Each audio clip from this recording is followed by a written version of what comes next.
Hello children, how are you? कैसे हैं आप लोग? पढ़ाई लिखाई कैसे चल रही है? उम्मीद करता हूँ बहुत बढ़िया चल रही होगी। और एक बार फिर आपके बायोलॉजी टीचर जीपी सिन्हा आपके साथ और बायोडाइवर्सिटी इन लिविंग ऑर्गेनिजम्स का सेकंड वीडियो आज आप लोगों के सामने, सेकंड पार्ट आज आप लोगों के सामने, जिसमें मैं आपके साथ डिस्कस करूंगा 5 किंगडम सिस्टम ऑफ क्लासिफिकेशन, जो कि आज की डेट तक बहुत ज्यादा एक्सेप्टेड है।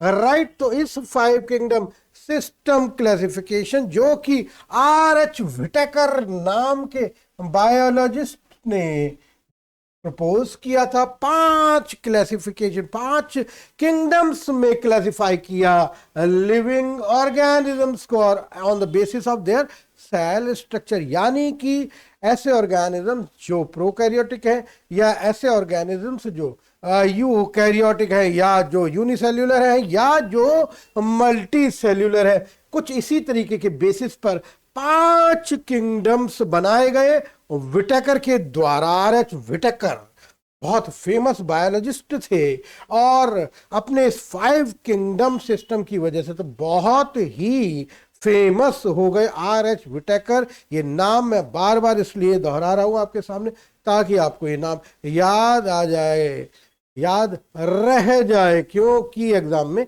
ये क्वेश्चन आपसे पूछा जा सकता है। तो मोनेरा सबसे पहला किंगडम, MONERA। दूसरा kingdom protista, PROTISTA, protista. Spellings में कोई गलती होने की गुंजाइश नहीं है। फंजाई, FUNGI, फंजाई, ये थर्ड किंगडम है इस क्लासिफिकेशन का। और देन प्लेंटी, PLANTAE, प्लेंटी, और एनिमल या एनिमेलिया, ये लास्ट किंगडम है इस क्लासिफिकेशन का। तो वन बाय वन हम इन किंगडम्स की स्टडी करना शुरू करते हैं बच्चों। तो सबसे पहले हम बात करते हैं किंगडम मोनेरा के बारे में, जिसके अंदर यूनिसेल्यूलर लिविंग ऑर्गेनिजम्स रखे गए हैं। और वो यूनिसेल्यूलर लिविंग ऑर्गेनिजम्स रखे गए हैं बच्चों जिनके अंदर जो सेल है वो प्रिमिटिव टाइप की प्रोकैरियोटिक सेल है। Right, this kingdom includes bacteria, blue green algae जिनको साइनोबैक्टीरिया के नाम से भी जानते हैं, और माइकोप्लाज्मा। ये सभी प्रोकैरियोटिक सेल स्ट्रक्चर बेयर करते हैं बच्चों। These organisms are prokaryotic, that is they do not have a well defined nucleus। इसकी जो सेल है उसमें एक well defined न्यूक्लियस की कमी है। हाँ, न्यूक्लियर मटेरियल मौजूद होता है जिसे न्यूक्लियोइड बोलते हैं। और सेल ऑर्गेनेल्स जो कि membrane bound cell organelles eukaryotic cells में पाए जाते हैं, लाइक माइटोकॉन्ड्रिया, क्लोरोप्लास्ट वगैरह वगैरह, वो सब इसमें नहीं होते। हाँ, कुछ प्रोकैरियोटिक सेल्स ऐसी होती है जिनके चारों तरफ एक सेल वॉल पाई जाती है। हाँ, इनकी नेचर दोनों ही तरह की हो सकती है। ये अपना खाना खुद भी बना सकते हैं या दूसरों पर डिपेंडेंट भी हो सकते हैं। तो ऑटोट्रॉफिक या हेट्रोट्रॉफिक दोनों ही तरीके के लिविंग ऑर्गेनिजम्स इस किंगडम मोनेरा में मौजूद हैं। और एग्जाम्पल्स के तौर पे अगर हम देखें, माइकोप्लाज्मा, साइनोबैक्टीरिया वगैरह वगैरह, ये सब, एस्चेरिचिया कोलाई, ये सब एग्जाम्पल्स हैं किंगडम मोनेरा के। चलिए बात करते हैं किंगडम प्रोटिस्टा के बारे में बच्चों। इसमें जो लिविंग ऑर्गेनिजम्स पाए जाते हैं वो हैं तो सभी यूनिसेल्यूलर, मगर इसमें सेल का लेवल प्रोकैरियोटिक से बढ़कर यूकैरियोटिक हो जाता है, यानी कि सेल के अंदर वेल डिफाइंड न्यूक्लियस मौजूद है। सेल ऑर्गेनेल्स भी मौजूद हैं। कुछ एग्जाम्पल्स प्रोटिस्टा के यहां पर आप देख सकते हैं। This is paramecium and this is the amoeba and this is Euglena. ये तीनों ही यूकैरियोटिक सेल से बने हैं। This kingdom includes unicellular algae, diatoms and protozoans. The organisms are unicellular eukaryotic organisms. Mode of nutrition is autotrophic or heterotrophic. Some protists bear hair like cilia, कुछ hair like structures इनके body के चारों तरफ मौजूद हो सकते हैं। वो अगर बहुत बारीक बारीक बहुत सारे हैं संख्या में, जिन्हें सीलिया कहा जाता है, या थोड़े थिक और बड़े, तो वो फ्लैजिला होते हैं, जो कि मूवमेंट में हेल्प करते हैं बच्चों। और इसके अलावा मूवमेंट के लिए अमीबा के अंदर स्यूडोपोडिया भी पाए जाते हैं। ये उभरे हुए जो स्ट्रक्चर्स यहाँ पर अमीबा में आपको दिखाई दे रहे हैं, दे ऑल आर स्यूडोपोडिया, जो कि मूवमेंट में हेल्प करते हैं बच्चों। चलिए बात करते हैं नेक्स्ट किंगडम के बारे में, जिसका नाम है किंगडम फंजाई। और सबसे खास बात, ये खुद फोटोसिंथेसिस नहीं करते, इनके अंदर क्लोरोप्लास्ट नहीं पाया जाता। हाँ, सेल्स इनकी यूकैरियोटिक होती हैं और ये मल्टी सेल्यूलर ऑर्गेनिजम्स हैं। Right, fungi are non green eukaryotic organism bodies composed of cylinder tubes. देखिए ये डायग्राम्स में आपको दिखाई दे रहे हैं, ये हेयर लाइक स्ट्रक्चर्स जिन्हें हाइफा कहा जाता है, प्लूरल इज हाइफी। राइट, ये हेयर लाइक स्ट्रक्चर आप अपने लंच बॉक्स में ब्रेड रख करके 3-4 दिन के लिए छोड़ दीजिए। जब वो लंच बॉक्स खोलते हैं तो उसके अंदर आपको ब्राउन या ब्लैक कलर के कुछ हेयर, कुछ कोई रुई से ऐसी स्ट्रक्चर वहां पर लगे हुए ब्रेड पर नजर आते हैं, और आप कहते हैं कि इस पे फंगस लग गई है, फेंक देना चाहिए। थोड़ा सा उसको किसी मैग्नीफाइंग ग्लास की हेल्प से उसको अगर देखें तो छोटे छोटे हेयर लाइक स्ट्रक्चर्स आपको दिखाई देंगे, एक जाल बुना हुआ। ये है हाइफा। राइट, और वो जाल हाइफा का माइसीलियम कहलाता है बच्चों। पूरी प्लांट बॉडी, पूरी उस फंजाई की प्लांट बॉडी जो कि हाइफा से मिलकर के बनी हुई है, उसको एक नाम दिया गया mycelium. Mass of hyphae is called mycelium. ये नॉन ग्रीन है, इसलिए हेटेरोट्रॉफिक है, इसलिए आपके ब्रेड या पराठे के ऊपर लग जाते हैं ताकि वहां से ये अपने लिए फूड एब्जॉर्ब कर सके। लकड़ी के ऊपर भी फंगस लग जाती है बरसात के दिनों में। खुले में पड़ी हुई लकड़ी जिस पे बारिश लगातार पड़ती रहती है, उस पे आपने छोटी छोटी छतरियां उगी हुई देखी होंगी, जिन्हें मशरूम कहा जाता है। This is the diagram of A mushroom. Right, ये छतरियां, ये भी एक फंजाई का प्रकार है, एग्जाम्पल है। राइट, सेल वॉल काइटिन की बनी हुई होती है। इसके लिए यीस्ट बहुत बढ़िया एग्जाम्पल है, यीस्ट जिनको सुखा करके खमीर बनाया जाता है। Right, reserve food material consist of glycogen. इनके अंदर रिजर्व फूड मटेरियल ग्लाइकोजन नाम के केमिकल की फॉर्म में पाया जाता है बच्चों। तो some fungi live in symbiotic relationship with blue green algae. Lichens नाम के खास कैटेगरी है प्लांट्स की, जो एल्गर और फंगल कंपोनेंट से मिलकर के बने होते हैं। राइट, तो ये एक सिम्बायोटिक रिलेशनशिप शो करते हैं, यानी कि फंजाई एल्गी से फूड इनटेक करती हैं, जबकि यही फंजाई एल्गी को प्रोटेक्शन और शेल्टर प्रोवाइड करती हैं। तो कुछ इस तरीके के रिलेशनशिप को नाम दिया जाता है सिम्बायोसिस या सिम्बायोटिक रिलेशनशिप, यानी कि एक ऑर्गेनिज्म दूसरे ऑर्गेनिज्म को कुछ ना कुछ प्रोवाइड जरूर कर रहा है, दोनों एक दूसरे की हेल्प कर रहे हैं अपनी लाइफ के सर्वाइवल के लिए। Right, Agaricus, Aspergillus, penicilliums, these are a few examples of fungi, जो कि आप लोग नाम को याद कर सकते हैं क्योंकि याद करने में आसान है। राइट, चलिए आगे चलते हैं, बात करते हैं किंगडम प्लांटी के बारे में। प्लांटी यानी कि जितने भी प्लांट्स हैं अर्थ पर, उन सबको इस किंगडम में प्लेस किया गया।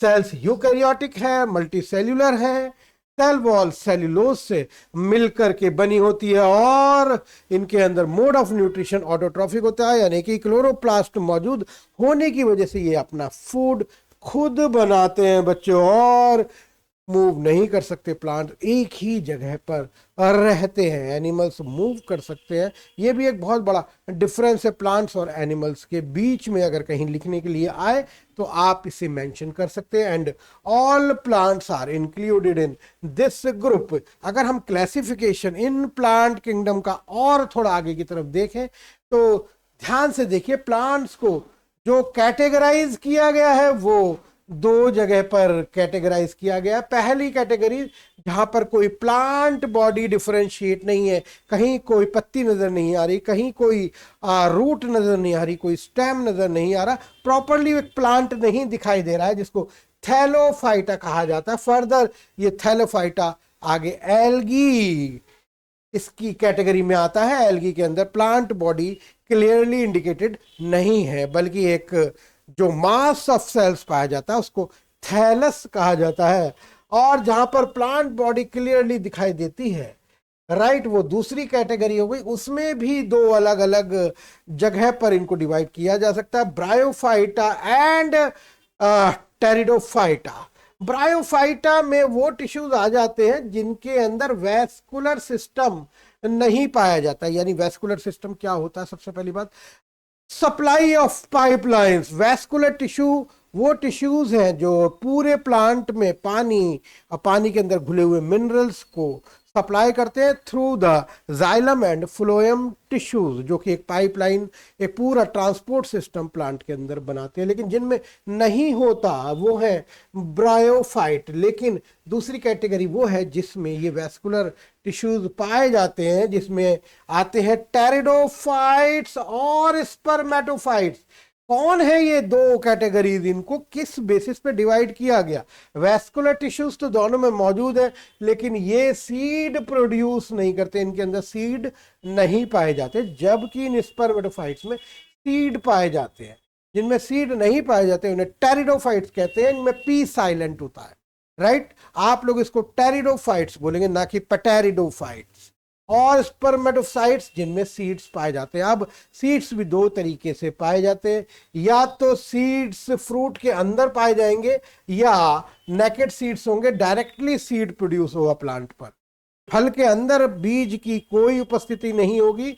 ऐसे प्लांट्स को जिम्नोस्पर्म्स कहा जाता है। पहाड़ी स्थानों पर खूब बड़े बड़े टॉल ट्रीज पाए जाते हैं जिम्नोस्पर्म्स के, जबकि दूसरी कैटेगरीज जिसमें फ्रूट्स पाए जाते हैं, जिसमें फ्लावर्स पाए जाते हैं, राइट, उसको एंजियोस्पर्म कहा जाता है। और एंजियोस्पर्म में फिर दो कैटेगरीज बनाई जाती हैं, अब मोनोकॉटिलीडन्स एंड डाइकॉटिलीडन्स, यानी कि जिसके अंदर बीज केवल एक सिंगल कॉटिलीडन से बना हुआ है उनको मोनोकॉट्स बोलते हैं, और जिसके अंदर दो कॉटिलीडन्स पाए जाते हैं। जैसे हम एक मूंगफली के दाने को जब तोड़ते हैं तो वो दो हिस्सों में बट जाता है, तो वो डाइकॉटिलीडन्स होते हैं। और जिसके अंदर दो अलग अलग दानों में नहीं बटता सीड, जैसे कि गेहूं के दाने को अगर हम देखें तो दो हिस्सों में नहीं तोड़ सकते, या चावल को दो हिस्सों में नहीं तोड़ सकते, तो ये कहलाते हैं मोनोकॉट्स। तो बेसिकली इस क्लासिफिकेशन को प्लांट्स के आप लोग अपनी स्टडी को इजी करने के लिए याद कर सकते हैं। और ये कुछ फोटोग्राफ्स यहाँ दिखाई दे रहे हैं आपको, ब्रायोफाइट्स के, टेरिडोफाइट्स के, जिम्नोस्पर्म्स के, एल्गी के और एंजियोस्पर्म्स के। चलिए बात करते हैं अब एनिमेलिया किंगडम के बारे में, जिसमें सारे ही एनिमल्स को रखा गया है। कुछ खास बातें इसके अंदर, जैसे कि एनिमल एम्ब्रियो के अंदर जर्म लेयर्स पाई जाती हैं। ये प्राइमरी लेयर्स है। जिस वक्त एक एम्ब्रियो डेवलप होता है बच्चों, तो सबसे पहले उसके अंदर सेल्स की कुछ लेयर्स बनती हैं, 2 या 3, जिनको जर्म लेयर्स कहा जाता है। And this is possible in animals only. और दूसरी बात यह कि एनिमल्स जिनमें 2 जर्म लेयर्स बनती हैं उनको डिप्लोब्लास्टिक एनिमल्स कहा जाता है, और जहां पर 3 जर्म लेयर्स बनती हैं उनको ट्रिप्लोब्लास्टिक एनिमल कहा जाता है, राइट। फाइलम पॉरीफेरा और सिलेंट्रेटा में पाए जाने वाले जितने भी एनिमल्स हैं वो सब डिप्लोब्लास्टिक है, जबकि प्लेटिहेल्मिन्थ्स एंड कॉर्डेटा में पाए जाने वाले जितने भी एनिमल्स हैं वो ट्रिप्लोब्लास्टिक है। बॉडी के अंदर बॉडी कैविटी या सीलोम, राइट, इसकी मौजूदगी भी इसके अंदर एक इंपॉर्टेंट कैरेक्टरिस्टिक है, राइट। चलिए एनिमल्स को अगर हम थोड़ा सा स्टडी करना चाहें तो कर सकते हैं। लेवल ऑफ ऑर्गेनाइजेशन के बेसिस पर किंगडम्स एनिमेलिया में level of organisation cellular level, यानी कि जिसके अंदर सिंगल सेल या मल्टीसेल्यूलर भी है तो सेल सब अलग अलग होंगी, आपस में जुड़ करके टिश्यू नहीं बनाएंगी, तो वो पॉरीफेरा किंगडम फाइलम हो गया। अगर टिश्यूज या ऑर्गन सिस्टम मौजूद हैं तो उस बेसिस पर रेडियल या बाइलेटरल सिमेट्री पाई जा सकती है। सिमेट्री का मतलब होता है कि बीच से काटने पर, लंबाई से काटने पर, अगर दो बराबर हिस्सों में कहीं किसी भी रेडियस से काटने पर वो दो बराबर हिस्से में डिवाइड हो रहा है तो उसको रेडियल सिमेट्री कहा जाता है। सिलेंट्रेटा फाइलम में और टिनोफोरा फाइलम में सारे ही एनिमल्स रेडियल सिमेट्री शो करते हैं, गोल होंगे शेप में, राइट। बाकी बायलेटरल सिमेट्री का मतलब होता है किसी खास जगह से काटने पर दो बराबर हिस्से में डिवाइड हो, जैसे कि ह्यूमन बींग्स की ये बॉडी अगर ऐसे सेंटर से काटा जाए तो दो बराबर हिस्से बनते हैं, लेकिन इसके अलावा किसी भी रेडियस से काट ले दो बराबर हिस्से नहीं बनेंगे, इनको बायलेटरल सिमेट्री कहा जाता है। Platyhelminthes, Aschelminthes, Annelida, Arthropoda, Mollusca, Echinodermata, Hemichordata and Chordata, इन सभी फाइलम्स में पाए जाने वाले जितने भी एनिमल्स हैं वो सब बाइलेटरल सिमेट्री शो करते हैं, राइट बच्चों। ये कुछ फोटोग्राफ्स आपको दिखाई दे रहे हैं, ये किंगडम एनिमेलिया के वो एनिमल्स हैं जो इनवर्टिब्रेट्स हैं, जिनमें बैकबोन, वर्टिब्रेटा यानी कि बैकबोन नहीं पाई जाती, और ये वो एनिमल्स हैं जिनमें बैकबोन पाई जाती है, राइट। तो करते रहेंगे हम इसकी स्टडी और आगे के लेवल तक भी, लेकिन सबसे पहले ज़रूरी है कि आप अपने बेसिक्स को क्लियर कर ले। और यहाँ तक मैं समझता हूँ अगर आपने 2-3 बार इसको इन क्लासिफिकेशंस को बना करके कॉपी पर इसकी प्रैक्टिस कर ली तो मैं समझता हूँ कि बेसिक्स पूरी तरीके से क्लियर हो जाएंगे बच्चों। तो बने रहिए आप हमारे साथ हमारे इस डिजिटल प्लेटफॉर्म आचार्य कॉर्नर पर, और करते रहिए लाइक, सब्सक्राइब और follow. Thank you very much. मिलते हैं बहुत जल्द एक नए वीडियो के साथ, नए चैप्टर के साथ।